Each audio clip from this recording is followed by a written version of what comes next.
What was this artificial island on the horizon? Could it be what the Trebhum had been told to search for? Could their adventure be nearing an end? With the knowledge they had gained, all they now needed to do was to catch a specific kind of fish, which would allow them to acquire the wonderful ability to swim without ever getting tired.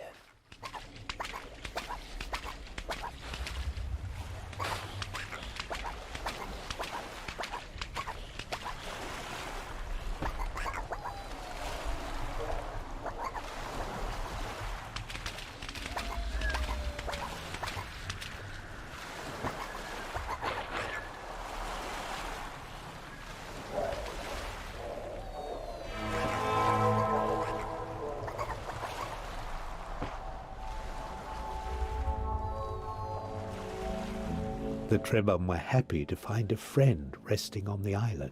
However, they quickly realized he was not well. The elder told them, "What a pleasant surprise to find a group of such brave little adventurers.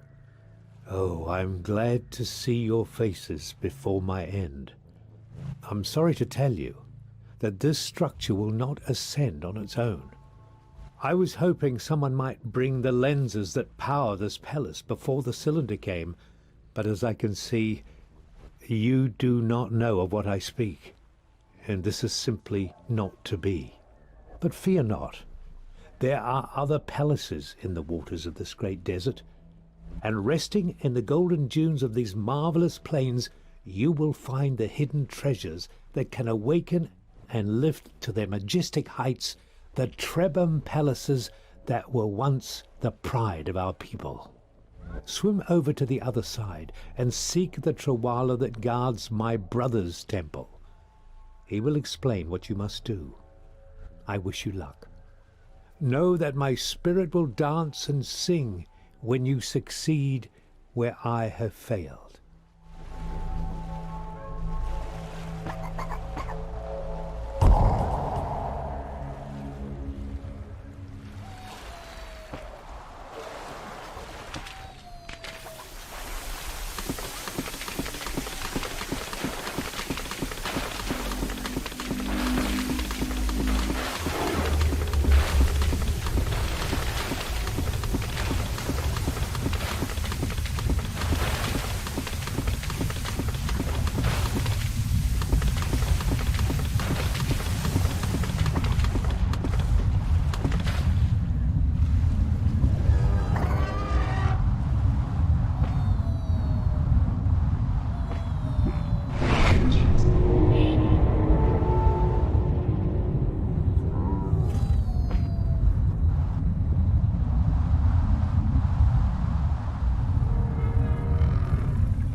The Trebhum sensed that something was roaming the desert, something that did not belong there. No doubt the Eternal Cylinder had once again sent forth its cruel servants. Perhaps it had taken notice of the Trebhum and was seeking to stop them from accomplishing their goals.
The Trebhum was surprised to see this temple was protected by some sort of defense mechanism. Was this some futile attempt to keep out the servants of the cylinder? Or was there another reason, now lost to history?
Seeing the celestial Trewala, the Trebhum were reminded of all the many creatures that had fallen before the cylinder. Somewhere out there waited an elder who did not know of his siblings' fate, and the Trebhum felt the weight of the bad news they carried.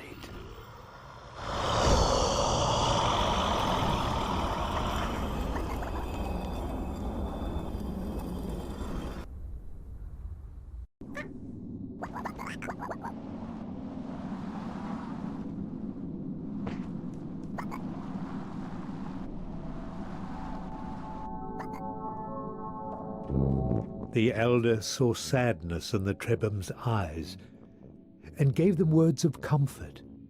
"Do not mourn for me and my brother. I wish only that my end had been like his. For when we act in the service of others, we become greater than ourselves without losing who we are. I was afraid and stayed behind, and I am lesser for it. But I can feel the tremors in this cave, and I know soon my brother and I will be reunited. So let me help you while I can. You are here to learn about the great lenses that power a Trebhum Palace. Wander in the desert, looking for the brightest glare you can find. Follow the glare until you find a great structure made of glass. You may have encountered one already, but to activate them, you will need a special mutation. The key to this mutation is held by the great Gar. 3 lenses is all you need, and there are many left. Follow the glares, find the Gar, and you will succeed. It is a task fit for the great heroes of old. But who says that ordinary little Trebhum can't be heroes?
Great Gar was neither a predator nor an immediate threat to the Trebhum.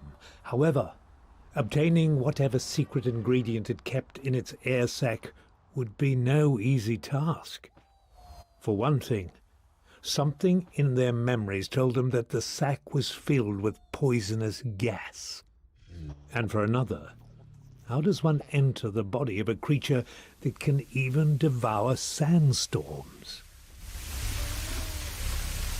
They would have to clean them, and thoroughly.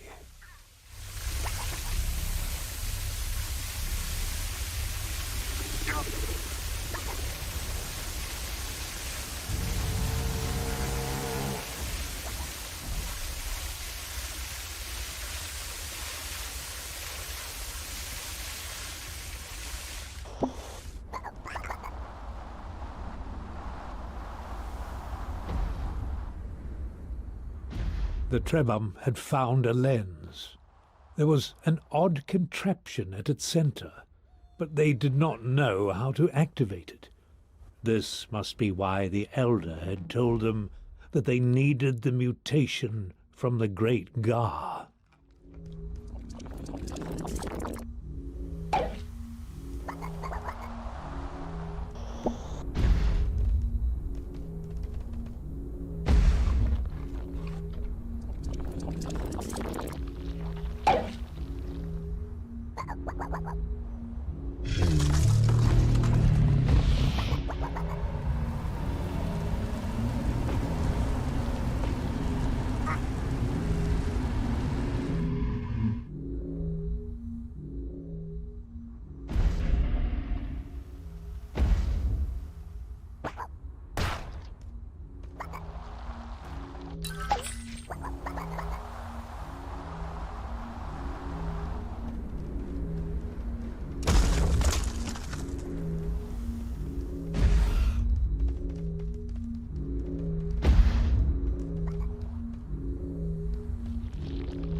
Excitement rushed through the Trebhum as the massive lens came to life and started rising into the air.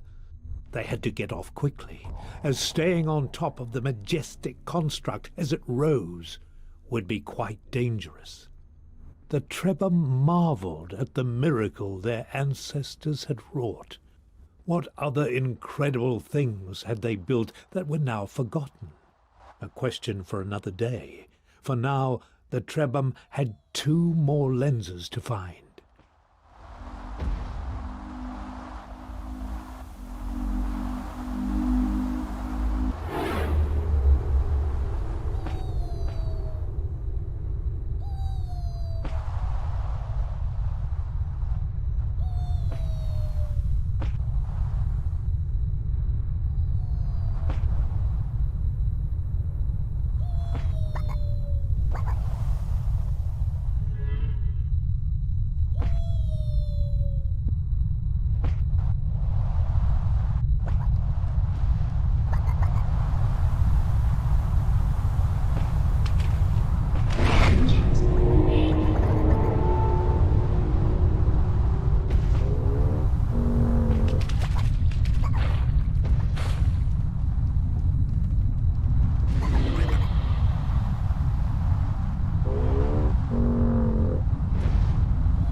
"Be careful," the voice in their memories whispered.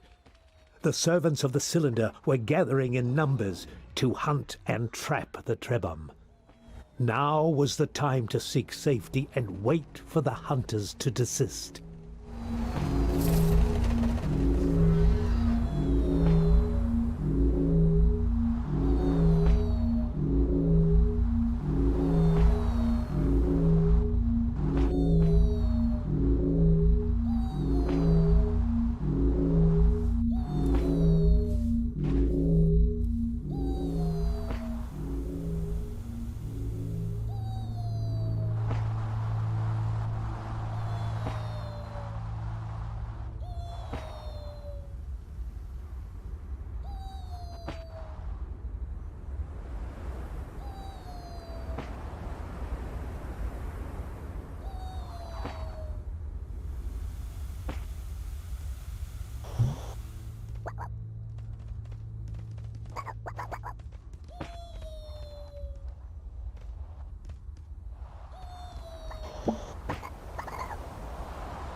Another lens began rising into the air. To think their ancestors had created such things with ease. Perhaps one day they would regain this knowledge and create miracles of their own.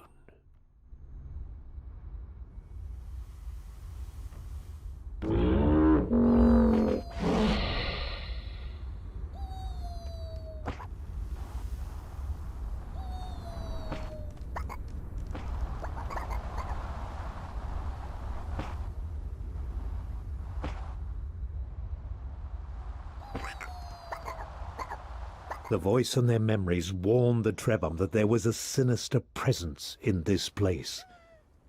There was no telling what kind of danger lay under the dunes of this desert.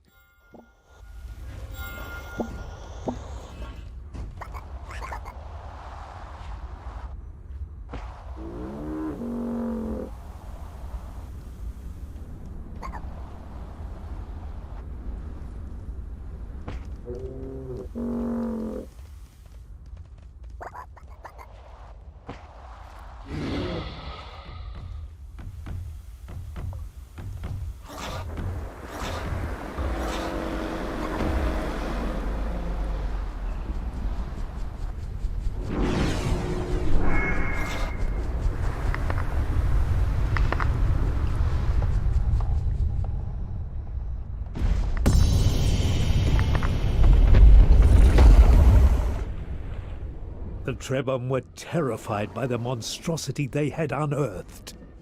The voice in their memories warned them. This was a powerful servant of the Cylinder, sent to prevent them from completing their quest. No matter how small and frightened they were, they had to find a way of fighting it.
"Beware!" the voice in their memories cried out. "The mathematician has been summoned." This place was no longer safe.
They seemed to be in luck. The ancient device still worked. And the two other lenses that the Trebhum had so painfully managed to lift into the skies? Yes, there they were, just waiting for our little heroes to reach them.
Only one more lens waiting to be awakened. Only one more struggle across sand or water, and they would have achieved the task they were entrusted with. It was exhausting, but the memory of the two brothers of the desert gave them the strength to keep going.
The Trebhum, in shock and having barely survived, did not know what to think.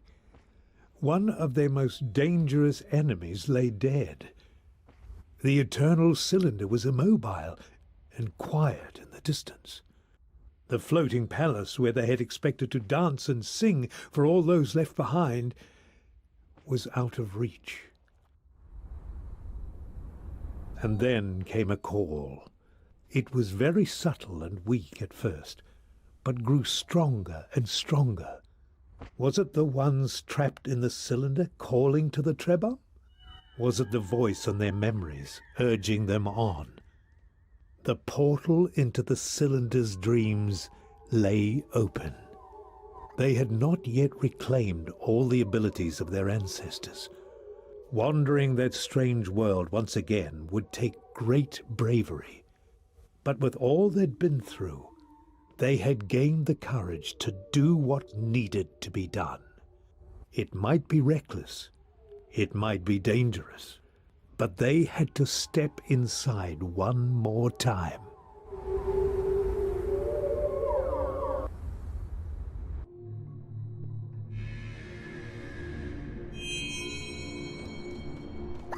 Once again they had.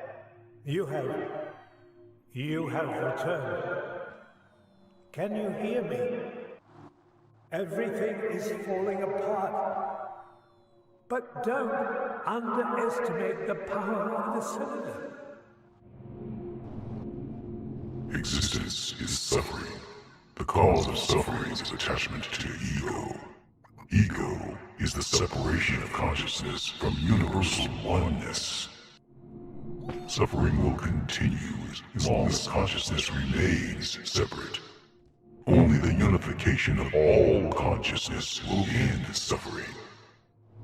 Birth is suffering, aging is suffering, illness is suffering, death is suffering, separation is suffering. Suffering will end when there is one consciousness. When the consciousness of the one is the consciousness of the universe. And there is no distinction between self and other, object and subject, that which perceives and that which is perceived. The variety of forms is a cause of suffering. All forms must be made alike. All forms must be made one. Only when all things are one with the cylinder will suffering cease. The cylinder is perfection. The cylinder is liberation from suffering. The cylinder will continue until all things are one. When all things are one, when all forms are perfected within the cylinder, then the cylinder will cease, and there will be peace. All is one. One is all. One is nothing. Nothing is all. There are gaps in its defenses, imperfections in its unity. Keep searching for your memories. We're doing what we can to help.